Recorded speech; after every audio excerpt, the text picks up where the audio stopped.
اعوذ باللہ من الشیطان الرجیم، بسم اللہ الرحمن الرحیم۔ تسبیح اللہ تعالیٰ کی، درود و سلام آخری نبی حضرت محمد صلی اللہ علیہ وسلم پر۔ میں رائی عابد علی کھرر راست نکتہ کے فورم سے حاضر خدمت، میرے دیکھنے اور سننے والوں کو اسلام۔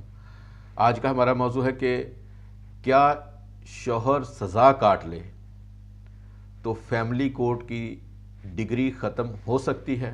کیا پھر رقم جمع کرانے کی ضرورت نہیں ہوگی؟ یہ شوہر کے رشتہ داران ہمدردوں کی طرف سے سب سے زیادہ پوچھے جانے والا سوال ہے کہ سزا کاٹنے کے بعد عدالتی ڈگری ختم ہو جائے گی، شوہر کو رقم جمع کرانے کی ضرورت پیش نہیں آئے گی۔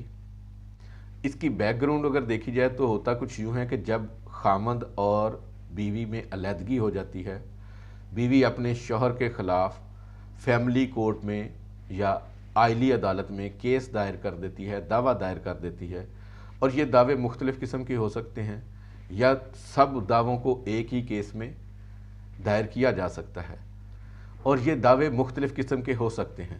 مثلاً بیوی اپنے خرچے کا دعویٰ دائر کر سکتی ہے، اپنے سامان جہیز کا دعویٰ دائر کر سکتی ہے، اپنے حق مہر کی واپسی کا دعویٰ دائر کر سکتی ہے، بچوں کے خرچے کا دعویٰ دائر کر سکتی ہے، یا یہ تمام دعویٰ جات کو ایک ہی دعوے میں اکٹھا دائر کر سکتی ہے۔ جب ایسا دعویٰ دائر کیا جاتا ہے اور عدالت اس کو ڈگری کر دیتی ہے تو بیوی اس ڈگری پر عمل درآمد کرنے کے لیے اسی عدالت میں یا کسی دیگر عدالت میں درخواست دیتی ہے کہ اس ڈگری کے اوپر عمل درآمد کیا جائے۔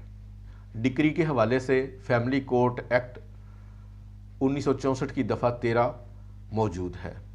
اس قانون کے تحت اگر خامند ڈگری شدہ رقم کو ادا کر دیتا ہے تو پھر تو ٹھیک ہے، اگر خامند ڈگری شدہ رقم ادا نہیں کرتا تو پھر ایسی عدالت جو ڈگری پر عمل درآمد کرنے کی کارروائی کر رہی ہوتی ہے وہ مختلف آپشن اختیار کرتی ہے۔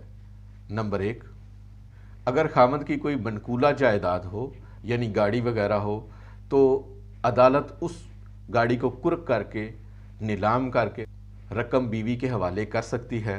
نمبر 2، اگر خامند کے پاس کوئی غیر منقولہ جائیداد ہے، کوئی پلاٹ ہے، کوئی گھر ہے، کوئی دکان ہے یا کوئی زرعی زمین ہے، اس کو نیلام کر کے رقم حوالے کر سکتی ہے۔ اور اگر خامند کی رقم بینک میں پڑی ہے تو بینک اکاؤنٹ کو سیل کر کے اس سے رقم نکلوانے کا حکم دے سکتی ہے۔ اگر خامند کے پاس کوئی جائیداد موجود نہ ہو تو ڈگری پر تو عمل درآمد ہونا ہے، ڈگری کی رقم تو خامند نے ادا کرنی ہوتی ہے، تو اجراء کی عدالت خامند کے خلاف کارروائی کرتے ہوئے اس کو سول جیل میں بھیج سکتی ہے، اس کو قید کر سکتی ہے، اور وہ سزا زیادہ سے زیادہ 1 سال تک کی ہوگی۔ لیکن اس دوران اگر خامند یا خامند کے رشتہ دار ڈگری کی کچھ رقم یا پوری رقم ادا کر دیں تو ان کو آزاد بھی کیا جا سکتا ہے۔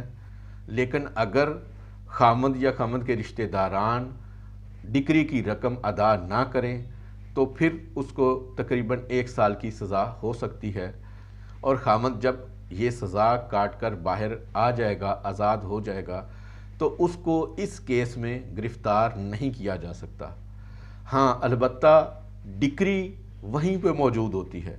یہ سزا ڈگری پر عمل درآمد نہ کرنے کی وجہ سے ہے، یہ ڈگری کے متبادل نہیں ہے کہ یہ سزا کاٹ لی تو ڈگری ختم ہو گئی، رقم جمع نہیں کروانی پڑی۔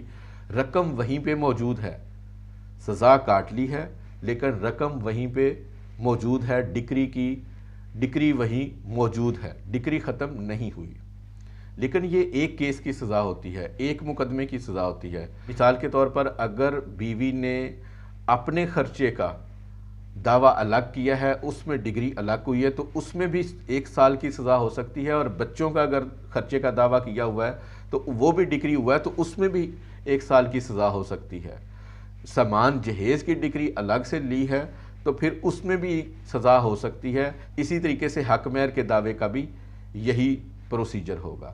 یعنی اگر بیوی نے یہ ساری چیزیں ایک ہی دعوے میں طلب کی ہیں اور وہ دعویٰ ڈگری ہو گیا ہے تو پھر ایک ہی دفعہ سزا ہوگی۔